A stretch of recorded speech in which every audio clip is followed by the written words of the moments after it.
Welcome to the course Digital Transformation and Technological Innovation. So, we are into our fourth module, that is Tech Advancement and Internet Basics. So, let us continue our discussion from where we left in the last session. So, we were talking about, we started our Internet Basics part, and we were talking about what is Internet. We defined that. Now we are moving forward. So, Internet, it enables and houses distributed computing implementations. So, there are various architectures within distributed computing that are there that we will be talking about. So, Internet plays the role of infrastructure in a way and provides the ground for distributed computing implementations. Examples, World Wide Web is one of those implementation, or sometimes referred as WWW, or sometimes simply as web. Cloud computing is another example, which is provided on top of internet or housed by internet, right. Now, distributed computing as such, we talked about in previous session that this is a computing model where independent computational nodes, right, independent computational nodes connected via a network, right, communicate via message passing and coordinate actions to fulfill shared tasks. So, there are certain shared tasks that are to be computed over the network. That means part of the computing at one node, part of the computing at the other node. So, the task is shared across those nodes, right. So, this model, this distributed computing is then defined as a computing model which facilitates that. That means independent computational nodes connected via network, and they communicate via message passing, and then actually the main goal is to coordinate actions to fulfill shared tasks, right. Now, if we look at the end user, to the end user it will the presentation would be more like a single coherent system, but actually independent nodes connected via network are actually doing the computing. So, it is not a single machine, but to a end user it will be presented like a single coherent system. So, this is about distributed computing and internet. Now, let us move forward with few more details. So, we talked about distributed computing implementations that are supported by internet, housed by internet, or enabled by it, right. So, there are lots of many theoretical architectures that are actually powering the distributed computing implementations, but we will not go to all of them, but we will go to will go by the market, right. So, which are the architectures which are more dominant in the IT market, or IT industry in general, or anything that is computing related. So, if we look at the dominant architectural styles, then we will see that client server architecture, that was the foundational one. This tiered also, this is also referred as a tiered architecture. So, client server architecture remains a foundational model, and also remains a dominant architectural style. So, this is one client server architecture. So, we will be talking about client server architecture in coming slides. And then the second one that has now become popular with the advent of cloud computing, and the cloud computing adoptions increasing day by day, right. So, microservices architecture is another one, another dominant architectural style for distributed computing implementation on top of internet, right. So, this has actually evolved from SA, service oriented architecture. So, this is an evolution from that. So, essentially pretty quite lot more overlap, similarity. So, microservices architecture is another one that dominates. Then there is event driven architecture, which has recently become quite dominant because of the improvement in the telecommunication network, the bandwidth with 4G and then finally 5G. So, because of that, because of the 5G, real time streaming of lots of sporting event, other live events is actually possible, right. So, this event driven architecture actually supports those kind of scenario, right. Now, if we put together these three, right, so they cover almost all modern cloud platforms, enterprise systems, and web services, right. So, these are the three more dominant architectural styles, and cover many of these main applications in terms of cloud or enterprise systems and web services, right. So let's discuss them one by one. So first we'll talk about the client server architecture. So in client server architecture, it actually this architecture divides the computing nodes into two roles, right. Now this is also a foundational model, so we understand this better than the others also. Some of the things that are done by client server architectures are also there in the other architectures, right. So divides the computing nodes into two roles. One is one role is service requesters, which are actually client machines, client devices. Obviously end users would be connecting through these client machines, client devices, and then client software. So service requesters, both the client hardware and the client software part, and the service providers, the servers, the hardware part and the software part. However, typically we eventually focus more on the software part, especially given our information systems context, real world systems context, right. And so these are the two roles. Nodes will be playing clients and servers. Servers would be the service providers, so the machines which will be running services, and which can be accessed via network by client machine. So those would be service requesters, right. So the functions, how does it function? This architecture, it functions by splitting workloads. So the workload that might part of the workload might happen client machine, and a heavy workload might happen at the server machine, right. So this splitting of workload is that happens. So right. So functions by splitting workloads into smaller components across a network, right.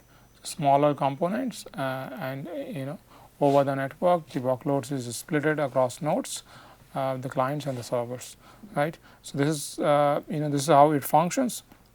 Now we look at each of these machine, what is their primary role. So we look at the client server workload, how that gets divided. So we look at the client machine, and that is utilized the local processing power of client machine is utilized to handle the user interface and presentation layer. So how user is looking at the whole interaction between the end user and through that client software that is there, right. So essentially to be able to run that client software on the client machine, the local processing power of the client machine would be used, and that the client software will have its own user interface, right. So you can think of a web browser as an example of a client software. So the local processing power is used to handle the user interface and presentation layer. So how the data is presented in that user interface of the client software. So that is also something which is done via a local processing power of the client machine, right. So that part of the workload is actually handled by the client machine. Then the server machine, it is actually more likely to be a high performance hardware, and it will execute the heavy business logic, calculations and data management. So essentially the server machine is the service provider, right. So essentially it is running a service which is desired by the clients and users, and desired by their machines, that is client machines. So therefore to be able to support those services that server machine is providing, it needs high performance hardware, because there might be lots of end users who might be accessing looking to access those services, right. And those lots of client machines would be looking to communicate with the servers. So high performance hardware is needed, and obviously heavy business logic and lots of calculation that goes with the services that are being provided by the server machine, right, or the server hardware and software put together. So that part of the computing will happen at the server end, at the server machine side, right. Now once the server goes through the client request and process all that, it will then send back the the data that is to be shown to the client, to the end users over the network to the client machine, and then the client machine will render that to the user via the user interface, right. So, essentially the heavy part of the services being provided to the server machine, heavy part of the computing will happen at the server end, and then once that is done, then the desired format, desired results are then sent over the network to the client machine, to the client side, to the end user side, and then the client machine software will actually that software's UI will actually present it to the end user, right. So, this is how the workload at a higher level goes by. Then we can look at the client server communication, how that happens, few important points here. So, client server computing nodes rely entirely on networking and message passing to coordinate actions. So, essentially message passing is the mechanism. Now, as I said that client server architecture is one of the foundational architecture for distributed computing implementations. So, essentially this message passing is quite common in many in other architectures also. So, networking and message passing to coordinate actions. So, what action will happen at the client side, what action will happen at the server side. So, that is done through networking and message passing, right. Now, if we compare the distributed computing with the centralized computing, then in the centralized computing the memory and everything is there and the processing is happening there. So, all the hardware and the computing resources that are needed, that are already there. But here there is no here the computing is split over the client and server to independent nodes, and because they are connected over via the network, they do not share anything like physical memory or central internal clock. So, how do these two different machines coordinate their actions, right. So, that is not possible just like a normal regular computer, and if all that computing is happening in that same machine. So, that kind of scenario is not there. So, therefore, networking and message passing is actually needed to coordinate actions, right. Now, network coordination is standardized using a strict request response protocol, right, because when the communication is happening over the network and there might be data loss in that process, and therefore, you need a more a robust mechanism for the communication and coordination to happen. So, therefore, a more strict request response protocol is something that is preferred in the client server architecture, right. So, this is how the communication part at a higher level happens in the client server architecture. Then if we look at the communication type, it is more of a asymmetrical communication. So, at the client side, at the end user side, the client machine there through the software, it initiates a session by sending a request. So, it could be HTTP request, TCP IP request. So, these are different protocols that will be talking briefly in coming slides. So, the client machine initiates a session by sending a request, and then server, which is actually providing the service, the service provider, is actually listening or waiting for those requests to come to reach it, right. So, it listens for the that service request. So, when we say 24/7 availability of the service, so essentially the server is 24/7 listening for these requests, right. So, the server should be able to run 24/7. So, listens for that service request, processes it, and then answers, right, after the due processing. Then it will reply based on what is the desired results to be shown at the client side, right. So, essentially you can see that this is a sort of asymmetrical communication that is happening in this architecture. Now, moving forward, now client server architecture they have tiers, because just one server at the server side might create a bottleneck, right. So, therefore, the loads that server that server side might receive has to be, there should be some sort of load balancing there. So, because of that tiered architecture, there is an extension to client server, the regular default architecture, and it becomes, there are lots of tiers that are added towards the server side. So, in practice, client server relationship is rarely just a single client computer talking to a single backend device at the server end, because there are more than one devices at the server end, because of the kind of request that might happen, and therefore the kind of computing and the kind of service that is being provided. So, it is a tiered approach that is there at the server end, right. So, the server typically typically or in general we can say is more an intricate distributed system in itself, right. So, server side is having its own distributed computing happening at the server end, right. So, integrated distributed system, right. So, all that system put together, number of servers put together, they are actually put together providing the service or playing the role of service provider.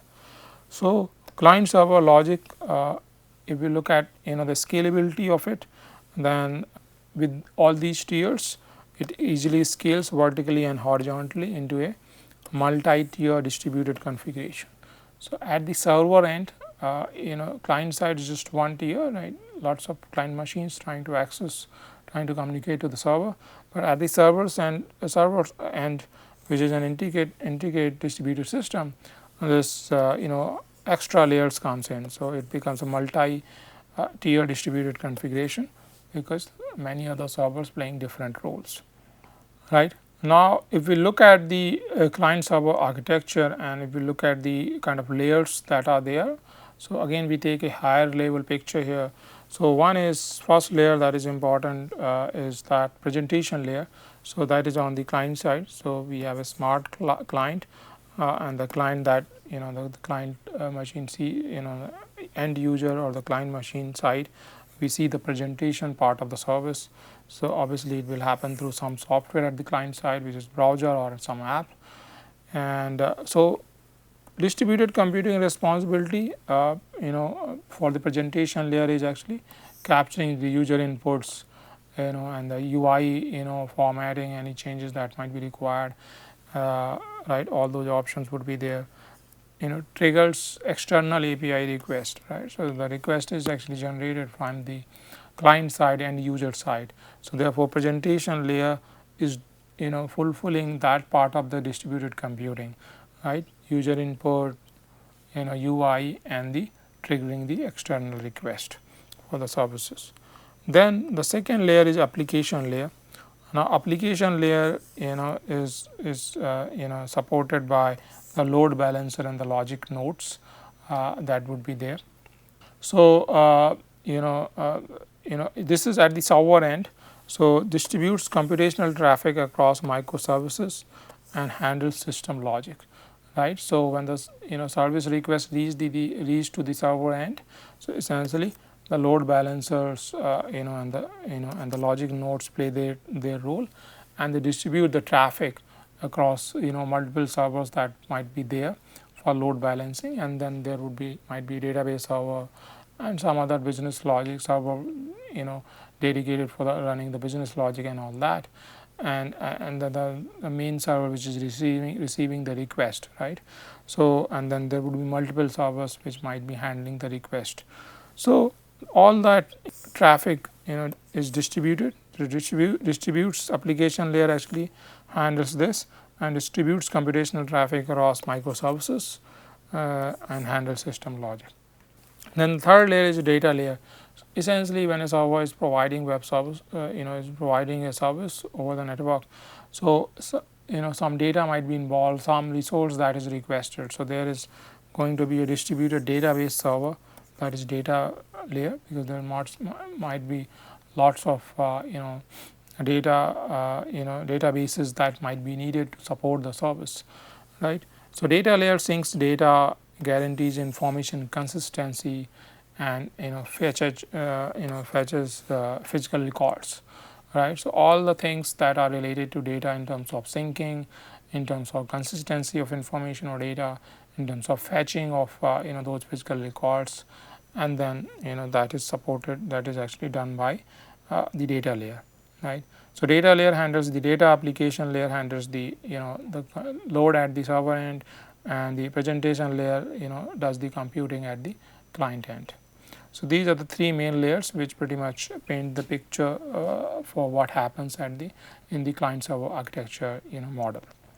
Then if we try to summarize the client server architecture model here, then for the communication, this is synchronous request response, that is something that happens. And coupling is tight coupling in, to API endpoints. So client server, the whole architecture, the way it is designed, you can clearly see the tight coupling there. And the primary benefit is that the whole process is very simple to develop, and there is secure data control, because there is a, as we discussed, tiered architectures, and the data layer will handle the database part, the data part, right. So therefore there is more control that is inbuilt in this architecture for data protection. And so primary benefit is that. Now the main drawback is that single server side bottleneck risk. So there can be bottlenecks if there are single server or maybe fewer server, than given the and the load, especially if the load is at the higher side, right. So therefore the main drawback is that. So this is about client server architecture summary. Synchronous communication, tightly coupled, and simple development, better data control, and then there can be bottleneck because of the single server side that is there. So all the requests land up at the same server side, and therefore this can create a bottleneck. Though we talked about the load balancing and all that is there, right. But overall, if we want to find out the overall flaw of this architecture, then that there is just one server side. Then we move to other dominant architecture that has become more popular in recent years. So that is microservices architectures, right. So microservices architecture, it enables shift from a monolithic service to autonomous microservices over the network. So monolithic service is something that is hallmark of client server architecture. So essentially microservices architecture moves away from that monolithic service format of the client server, and so there is a shift in terms of how services are provided over the internet. So microservices architecture has supported this shift, especially in the cloud computing. After the advent of cloud computing and cloud computing becoming very popular, right. So enable shift from monolithic service to autonomous microservices over the network. Now because we are breaking this monolithic to microservices, so there is a loose coupling that is much more aligned for this kind of architectures. So loose coupling is one of the feature of this architectures. So it is done by enforcing service boundaries, and because now the boundaries are created, so loose coupling can be achieved, right. So how it happens. So every microservice operates as an independent distributed node. So the independence we are taking at the service level or the microservice level, right. So each microservice operates as an independent distributed node. That means the problem that there is a single server side, because it is a monolithic service, right. It is a monolithic service. So there is a single server side that is very well handled by the microservices architecture, because each microservice is like an independent service distributed node. So it addresses this problem, single server side problem of the client server architecture. So operates as an independent, every microservice operates as an independent distributed node, and it will have its own code base and deployment pipeline and isolated database. So therefore this isolation at the service levels addresses the the problem, the bottleneck issues that are seen in the client server architecture, right. So this loose coupling feature is actually then a defining aspect of microservices architecture, right. Now then there are network APIs, right. So there is no direct access, so no service can access another service private data storage directly. So the services will go through the network APIs, and through that the access of the communication is possible. No direct access is otherwise possible. So that also ensures the independence. So network APIs support this loose coupling concept that is there in the microservices architecture. Moving on. Now, if we look at another attribute of this architecture, that is standard network protocols. So, there is for the synchronous coordination, wherever synchronous coordination is needed, the standard network protocols are followed. For example, REST over HTTP/JSON, and that is REST is more preferred, or gRPC is more preferred to execute remote procedures calls, right. So, what are these different protocols? So, some of these protocols we will be discussing in coming sessions, right. So, for the synchronous coordination, these are the kind of protocols that are standardized network protocols that are used, and for asynchronous coordination, that is done via message brokers like Apache Kafka to pass events across the distributed network. Now, the asynchronous coordination, you will see that this has similarity to the event driven architecture that will be discussing later, and the synchronous part has similarity to the client server architecture, right. So, microservices covers both synchronous and asynchronous both kind of coordination, right, and standard network protocols are used. Now, it also supports granular horizontal scaling. So, distributed infrastructure scales only the microservice that experiences a spike in its workload, because we moved away from monolithic of client server architecture to microservices of the this microservices architecture, and so because these are independent, so therefore only the microservice that is experiencing a spike. So, distributed infra scaling is only needed for that microservice, and that is how this horizontal scaling from so many different microservices, and whichever is needing whichever is experiencing microservice experiencing a spike, that will be supported by the distributed infrastructure for scaling to deal with the workload. Now, other services, they are independent microservices, so they remain unchanged. So, that optimizes cloud resource consumption. So, here also you see we are more into cloud context. So, when the moment we say microservices architecture, we are more into the cloud context, and the client server architecture. And the moment we start talking about the client server architecture, we are more in a traditional web service app service context, and microservices is more towards cloud context, right. So, granular horizontal scaling is another crucial feature for microservices architecture. So, microservices concurrency in scaling is supported by this attribute or defined by this attribute. Now, what about the failures? How microservices architecture handles the distributed failures? So, there are certain fault isolation techniques that are followed in this architecture.